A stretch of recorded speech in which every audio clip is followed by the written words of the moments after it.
Today, I have the honor of hosting Alain, an expert in digital forensics and cybersecurity. Alain is a retired member of the Royal Canadian Mounted Police with an impressive 29 years career in policing. Alain is also a court-recognized expert in computer and mobile forensics and has supported major investigations involving internet child exploitation, commercial crimes, organized crimes, and national security.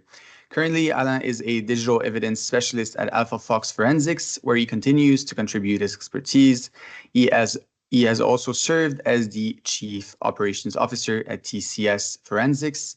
Alain, it's a great pleasure to have you with me today. Welcome. Thank you, Sasha. Thanks for inviting me. Quite happy to be here. Can you share a little bit about your background in law enforcement and digital forensics? Yeah, so I think I kind of lucked out in ending where I did, but with the timing is always helpful. So I joined the RCMP from Montreal in the 90s. They shipped me out to beautiful Surrey, British Columbia, just south of Vancouver. And the career in the police out on the West Coast is basically just responding to calls from the public, and then the great thing about policing is you can do so many different careers. It's so many different careers within one. So I ended up, with the internet and the computers starting in the late 90s, it was just kind of good timing for me because I had an interest in technology and science. And I ended up kind of going towards those fields with working against, unfortunately, crimes against children, internet, abuse of children online started. So I kind of started there, my computer crime career. And then eventually I became a forensic examiner. Computers, we didn't really have much for cell phones. It wasn't really, like today, but it really is. Really exploded, obviously. I worked a lot on the old Blackberries and all that, and it's been a really interesting. The last 10 years of my career, I did forensics work, and I decided to retire and start and continue to apply those skills in the business world. So you just mentioned it, right? You started at the very beginning of technology. Can you elaborate a little bit more on how the landscape of cybercrime has evolved over the years? Yeah, of course. I started when we had pagers. There was no cell phones. You were lucky if you had a pager, and some of the listeners, viewers may not even be familiar with those, but. And one thing I like to point out is cybercrime. People talk about cybercrime. It sounds very, very sexy, very fancy, and people think, "Oh my God, this is." But cybercrime really, for the most part, it's mostly frauds. It's they're mostly the same crimes that people are doing, and it's easier to make them and faster, and you can reach a bigger audience. With the cybercrime. It's like you have a podcast. In the old days, you would have maybe like a newsletter, and you would send a newsletter. Well, how many people can you reach with a newsletter? Or they used to send those scams, the ransomware and all those frauds. The Prince of Nigeria, those things existed on papers, letters. So it's just an evolution of regular crimes, and unless you're talking about national security or attacks on infrastructure, national importance, infrastructure of national importance, mostly it's just your old frauds, people trying to steal money from people, and the priority is not changed. People get surprised at that sometimes. Like a fraud is still a fraud, even though it's happening and it's called cybercrime and it's on the computer. A fraud is still handled like it was before, and not all crimes have the same priority in the policing world, and that's by design. So. Mm-hmm. And I'm curious to get your take on what are some of the most or some significant challenges that you guys face when dealing with cybercrime in this era of AI. You know, AI has been becoming prominent and it's becoming bigger and bigger and now more advanced. What are some challenges that you guys have to adapt to? Well, I think for the general public, it's going to make it even harder to detect these frauds because, historically, there will be grammatical errors, let's say, or an email it would read kind of weird. The English wasn't really perfect.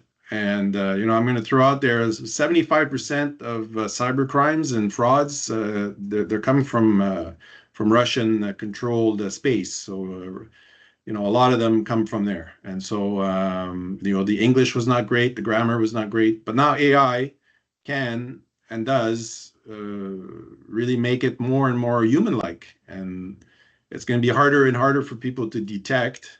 And ransomware, all the malicious codes, the viruses, AI is basically creating all those things, and it's going to be really hard to identify, basically, because policing is always a little bit behind, if you will. It's a mouse and cat and mouse game. So the criminals come up with something new, and then the police have to kind of try to figure out how to counter it.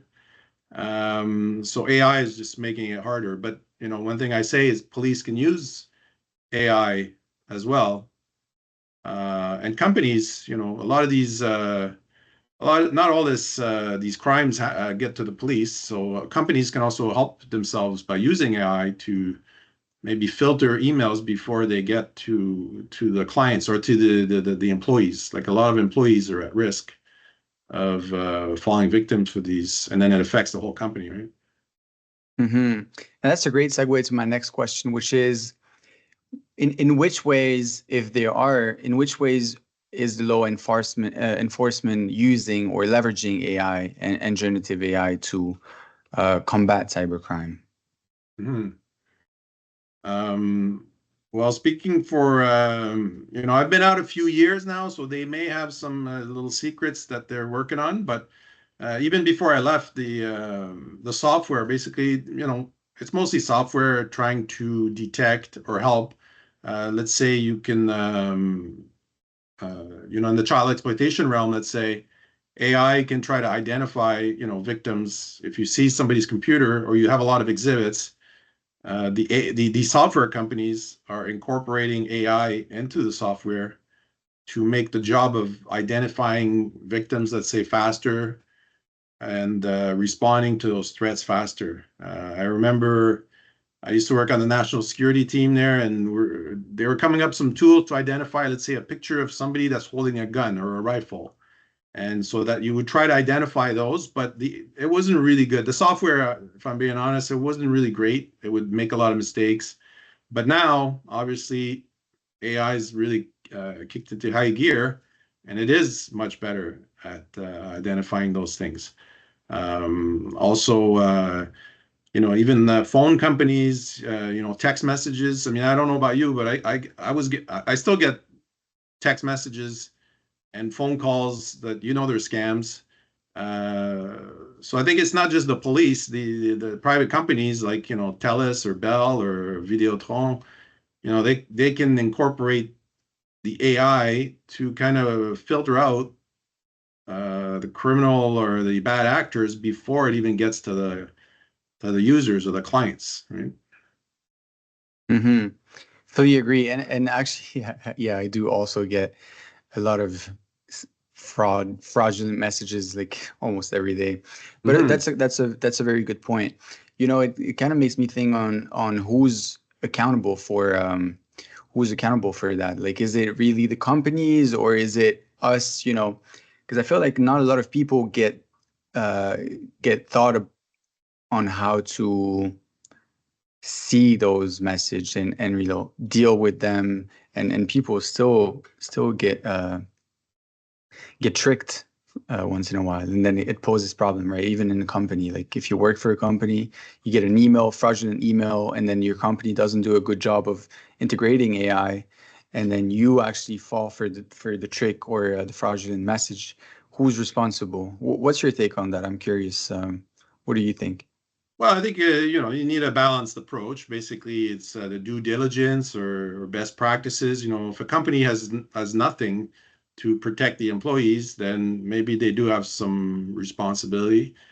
They do also have responsibility to educate their employees and make them aware, give them awareness. I've heard actually from somebody that I know who his company would send out these phishing emails, but they're fake.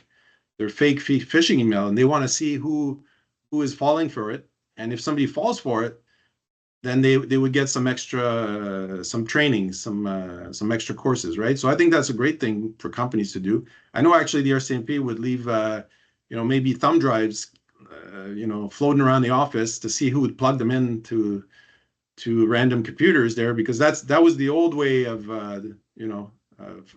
sending viruses. It's still a way, but so I think employers do need to have some to be somewhat diligent. I mean, I think people have to be also aware not to fall victims. I get calls from people who they've lost hundreds of thousands of dollars in cryptocurrency scams, and they just saw it on YouTube. They just saw a video on YouTube, and they contacted the people, and they never really researched if this was a real company. Because if you did a Google search on that company, within 2 minutes, you would see that other people are complaining that it's a fraud, right? So I think, I never blame victims, but I think people also have to be aware. There's no easy money. Nobody's going to come and make it that easy for you. Yeah. If it's like that, you have to really pay attention. One thing, you talk about companies, maybe you're talking about also like social media companies or social media like Facebook, Google, are they kind of responsible to monitor that stuff? I think yes, to a degree. People will post what they post, but one thing that kind of upset me when I first read about it was like, let's say you search National Bank, or you want to contact them, and then some criminal has put up an ad on Google so that they show up first.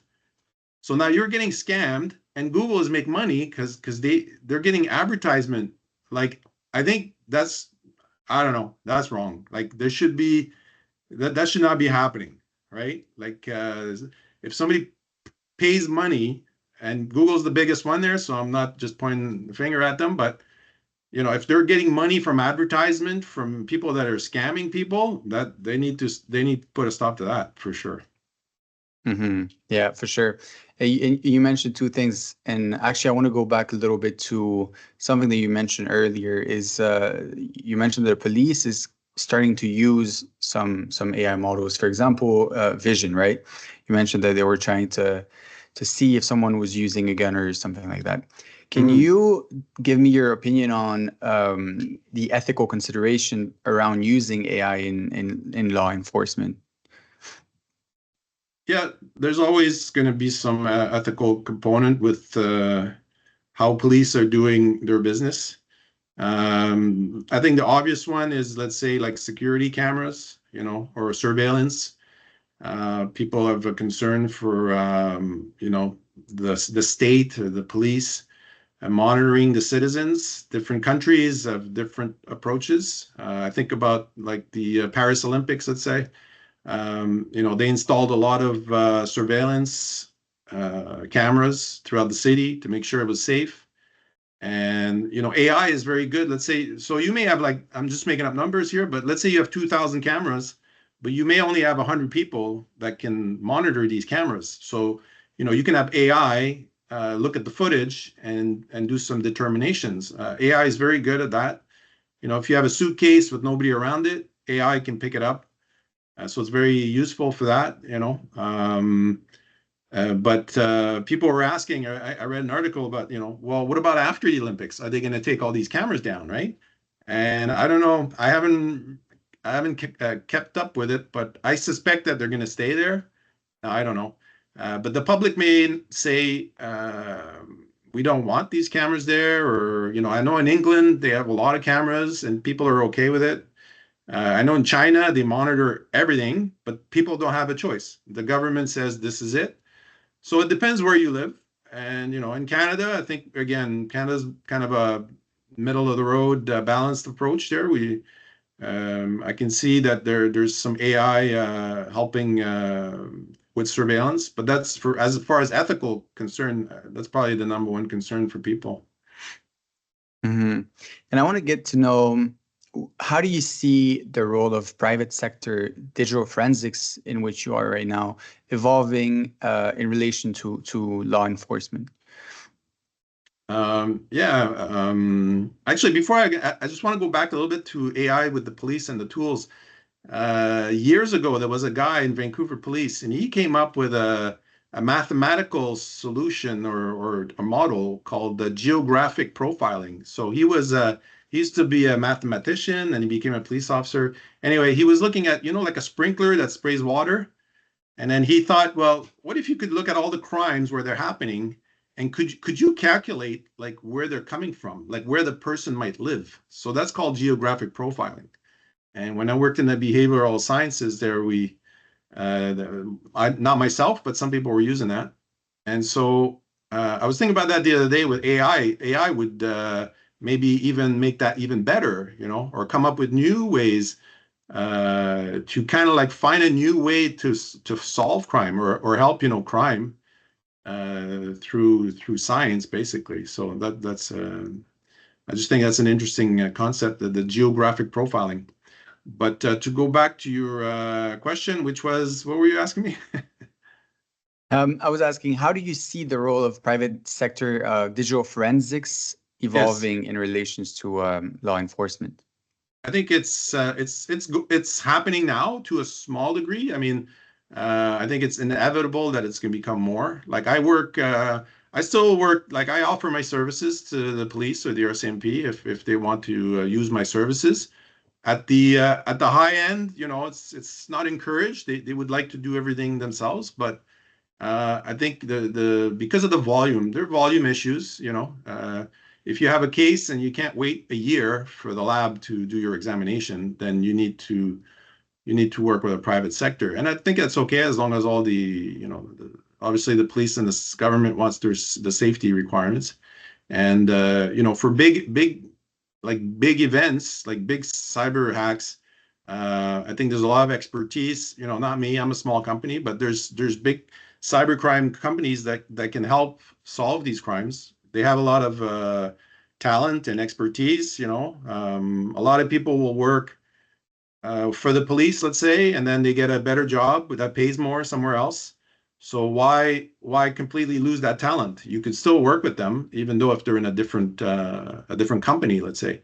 And so I think it is good and it's inevitable. I've been kind of preaching this for a little bit there. The example I like to use is NASA. They're working with SpaceX to go to the moon, and I think SpaceX is going to go and get those astronauts from the Boeing. They're stranded on the International Space Station there. So I think, why not? If NASA can work with SpaceX, then police can work with private sector. I don't think there's any problem there. Yeah, that's a good point. And actually, how do international boundaries complicate cybercrime investigation, and how can law enforcement agencies cooperate globally? That's a tough one. That's a lot of people are trying to solve that one for a long time, and it's not just with cyber crimes. I mean, it was mostly it started with drug trafficking, like years ago, those Mm-hmm. boundaries, and it's the same things, different rules, different laws, different procedures, different levels of professionalism, if you will. Like there's corruption in other countries where, yeah, they know there's maybe child exploitation going on, but they don't really, maybe they get payoffs.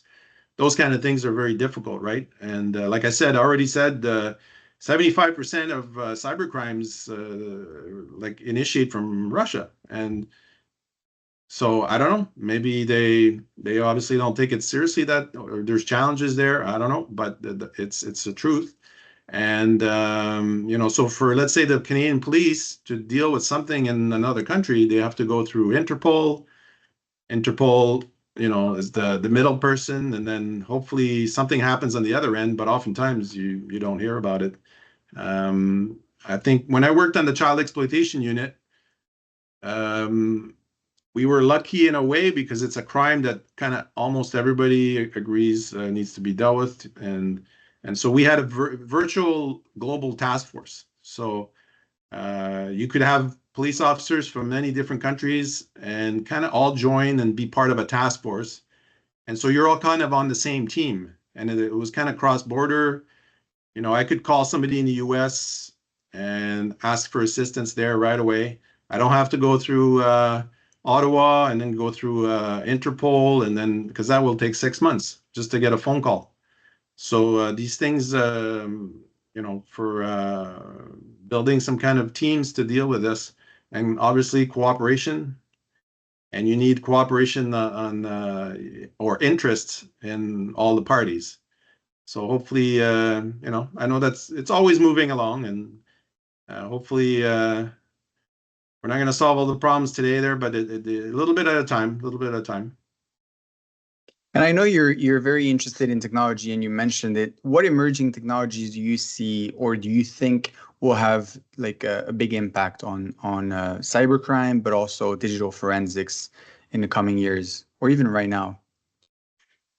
Well, AI is moving very quickly, and I've seen the numbers, and I think it's really hard to even understand how it's growing, because it's not linear.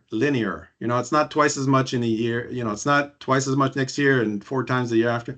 It's like it's exponential that it's learning at that rate. And then the technology, I mean, there's a thing called quantum computers. People hear about it, but basically quantum computing makes things even faster. And so you've got AI that's growing fast, and then you've got quantum computers. The hardware is growing fast. So that's a recipe for very, very, very fast. And so I don't think we can even understand, like people, we think in our lifetime, but in 100 years, in 1,000, in 500 years, what's AI going to be? I mean, who knows?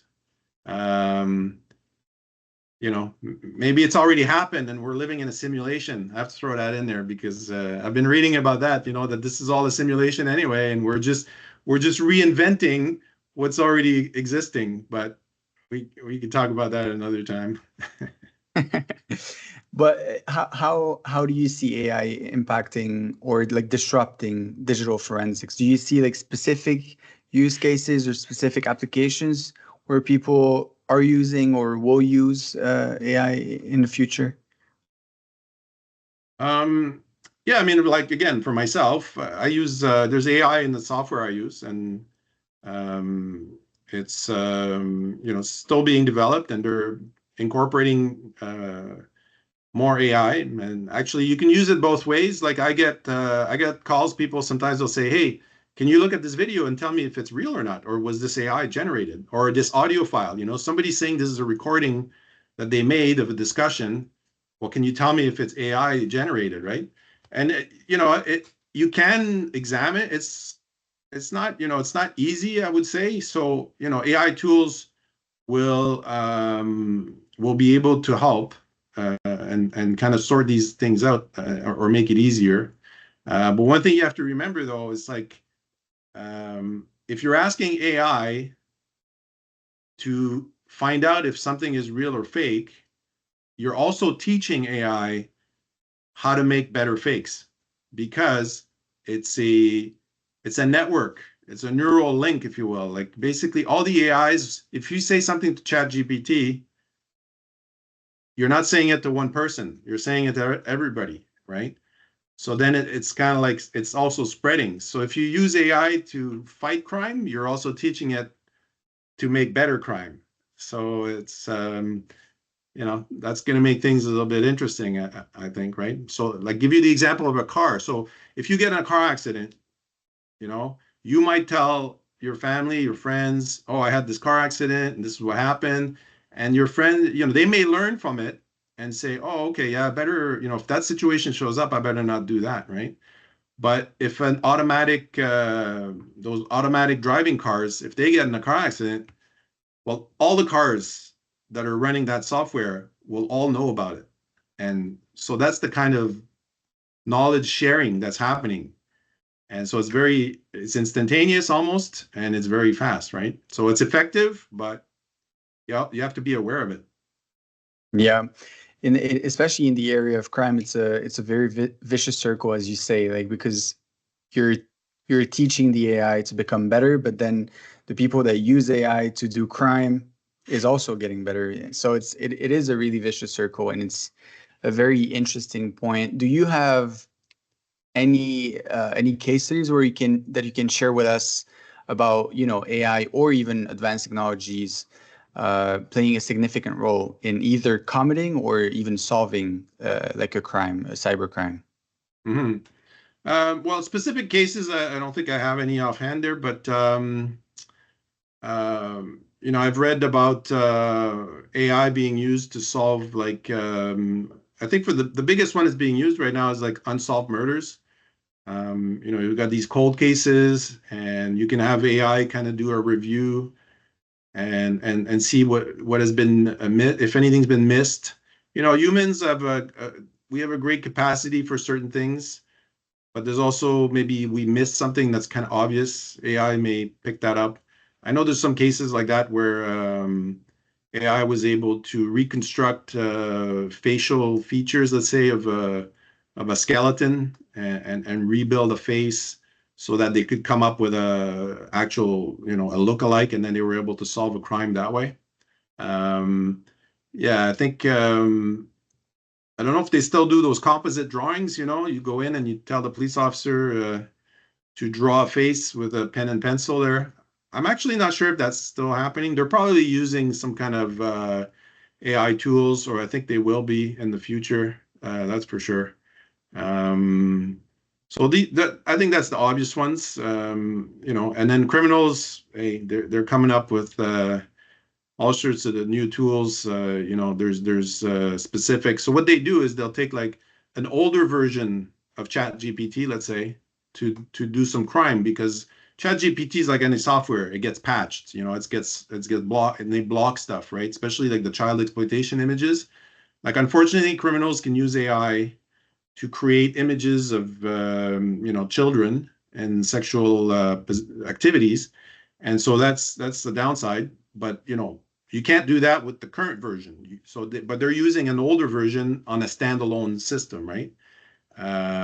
So those were the kind of things that, again, it's cat and mouse. They try to do this, and police try to do that. But yeah, it's definitely going to continue.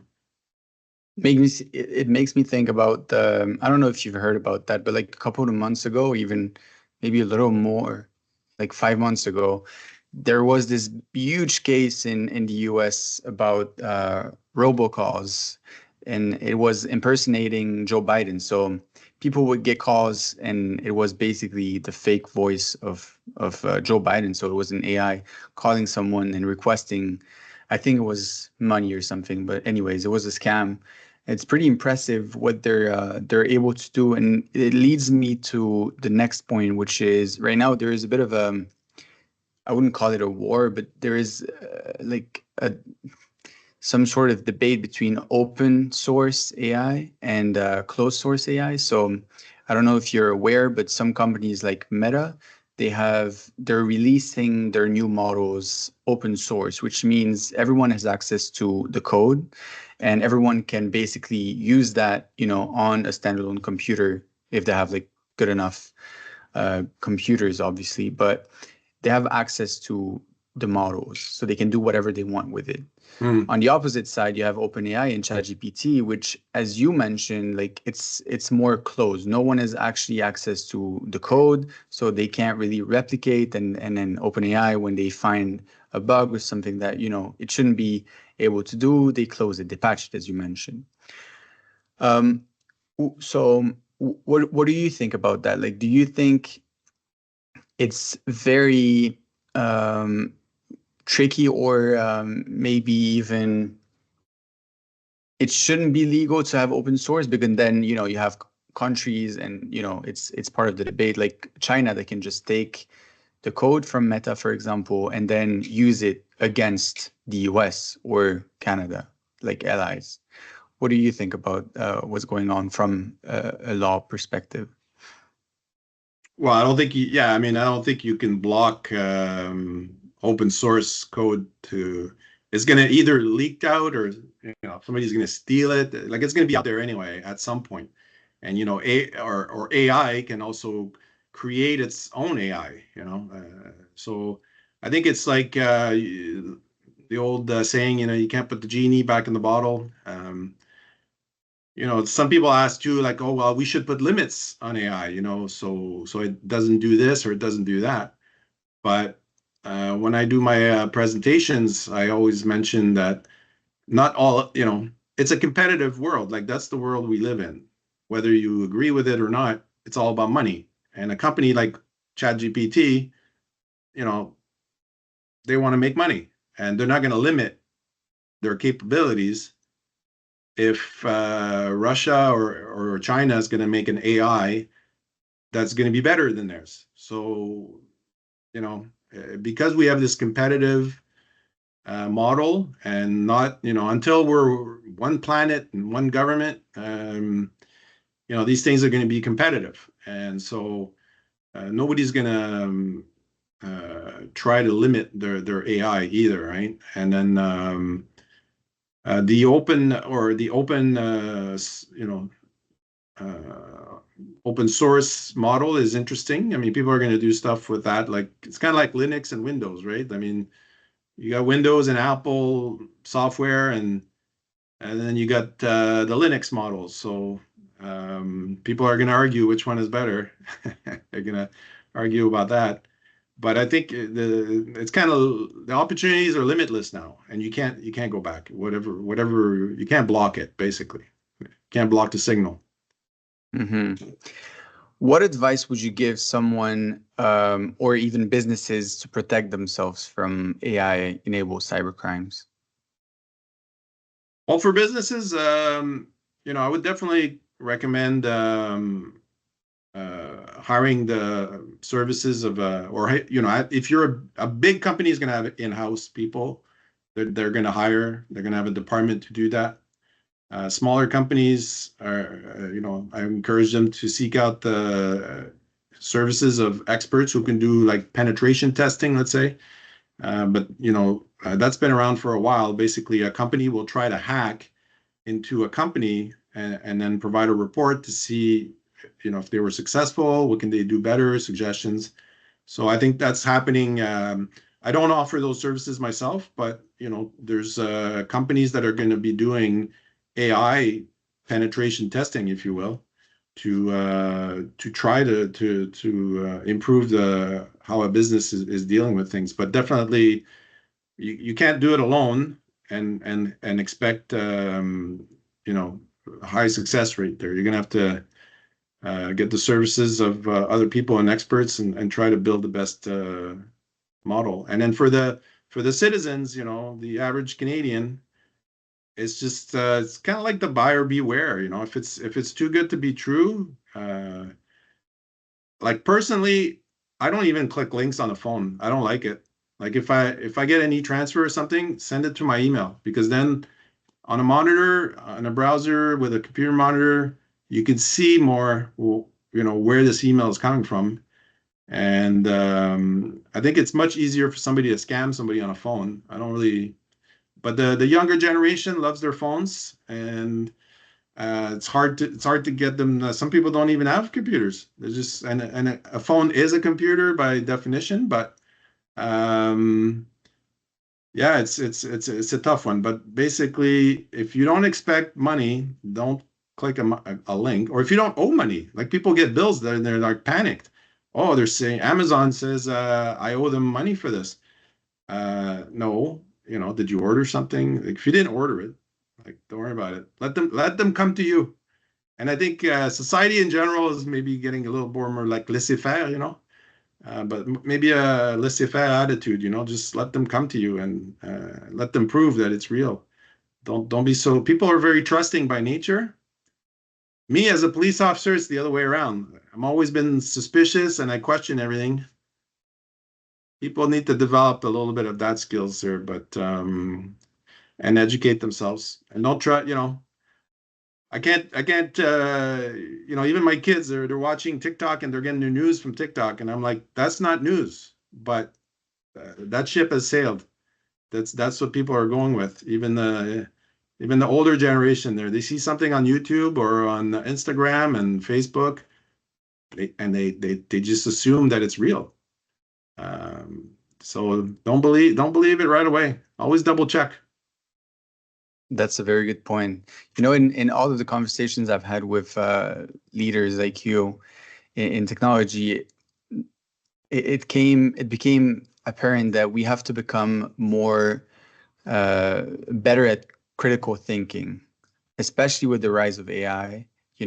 As much as it's great at generating text, images, and everything. So as much as it is good to augment someone, the more we have to become better at soft skills like critical thinking, like communication between one another, and those soft skills, because obviously AI, and especially generative AI, is becoming better at replacing hard skills like coding, like different stuff. But anyways, I think that's a very good point. Like critical thinking in general, especially with frauds and the stuff that AI is able to do nowadays, is becoming increasingly important. Mhm. It was a great conversation, Alain, and I want to give you the floor to say any last word to the audience, whatever you want to share. Um, well, again, it's just kind of like being aware of all the fake content that's coming our way. And even myself, somebody showed me a picture of, and I don't make political sides here, but like it was a picture of JD Vance. Apparently, he was in university and he's dressed as a woman. And my first thought was like, well, that's interesting because he's kind of against that, I think. But then I thought about it after. I don't even know if that's a real picture. Like, where did this come from? And then I went and I did some searching, and I never saw really any website or any news that said like this is a real picture. So unfortunately, it's question everything. Like don't be quick to react. Don't be quick to judge, and always double check your facts. I can be annoying to my friends and family because if they say something and I'm like, well, I'm gonna look that up, and so I get to be the annoying guy that way, but I think there's a little bit of safety in that. So that's kind of like my last question. Everything. Yeah, I fully agree. Sometimes annoying and being safe is actually the good side to be on. Alain, thank you Mhm. so much for joining me. Okay, great. Thanks for inviting me.